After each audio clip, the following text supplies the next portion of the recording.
Bonjour Evelyne. Alors aujourd'hui, on explore un guide qui franchement pourrait bien changer la donne pour beaucoup d'enseignants. C'est Enseignants organisés, libres et prospères de Jean-Louis Dossou. Notre mission, si on peut dire, voir comment ce livre propose du concret face aux défis du quotidien. Objectif, organisation, liberté et même prospérité. Ça interpelle. Il y a cette phrase d'ailleurs, ce livre t'offre une méthode, pas une illusion, du concret. Ça promet.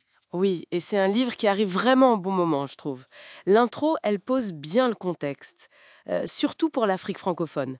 On sent bien ce poids du sacrifice, parfois, ce sentiment que on donne beaucoup, mais que le potentiel personnel reste un peu bridé. Le message clé, c'est ça. L'enseignant construit l'avenir des jeunes, d'accord, mais il doit aussi apprendre à construire le sien, activement. Déroulons un peu cette méthode. Le premier pilier, c'est... Le temps. Reprendre le contrôle du temps. Les premiers chapitres insistent là-dessus. Le temps, premier capital. Mais bon, entre nous, les méthodes genre time blocking, Pomodoro, c'est vraiment applicable pour un prof avec un emploi du temps souvent imprévisible. Comment le livre rend ça concret? Ben justement, c'est là où c'est pertinent. Il ne fait pas que lister, tu vois. Le time blocking, par exemple, bloquer des créneaux dans son agenda, il le présente comme un moyen de sanctuariser le temps pour la prépa, les corrections, vraiment protéger ce temps-là. Et Pomodoro, ces sessions de 25 minutes de travail intense, puis pause, c'est suggéré comme idéal pour avancer sur des tâches un peu lourdes sans s'épuiser. L'auteur adapte aussi des classiques, Pareto, la matrice d'Eisenhower, mais pour le contexte enseignant. Pas comme des règles rigides, hein, plutôt comme des boussoles pour savoir où mettre son énergie. Pour libérer du temps, oui, mais aussi de la charge mentale. Et c'est ce gain-là qui, d'après le chapitre 8, ouvre la porte à autre chose, y compris le financier. Ah oui, ce lien organisation-finance, c'est clé. Ça nous amène tout droit au deuxième pilier, développer son autonomie financière. Les chapitres 9 et 10 parlent de revenus complémentaires. Le livre pousse à changer un peu de casquette, non? Avec cette phrase qui revient, l'enseignant bâtit l'avenir, mais doit aussi bâtir le sien. Concrètement, ça veut dire quoi? Ça veut dire changer de regard sur soi-même, en fait. Se voir aussi comme quelqu'un qui peut entreprendre, investir peut-être, sans forcément quitter la classe, attention. L'idée forte, c'est on a déjà des compétences. Expliquer, planifier, synthétiser, motiver. Le livre donne des pistes réalistes.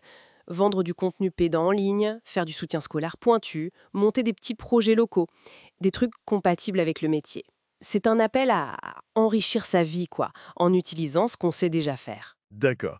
Donc on gère mieux son temps, on explore des pistes financières. Et le troisième pilier, lui, il regarde encore plus loin, j'ai l'impression. Outils modernes, vision de vie. Les chapitres 11-12 parlent d'IA, d'intelligence artificielle. Alors là, menace ou coup de pouce? Clairement, un coup de pouce. Une opportunité.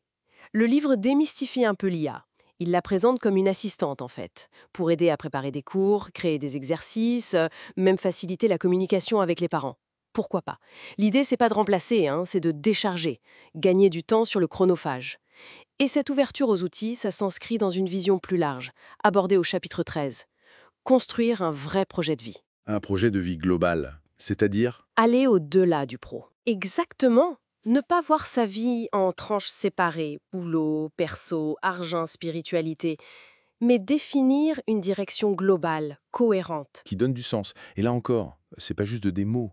Il y a des outils dans le livre, hein. Des fiches pour s'évaluer, des exercices pour clarifier ce qu'on veut vraiment dans tous les domaines. C'est une approche très... Intégré, oui.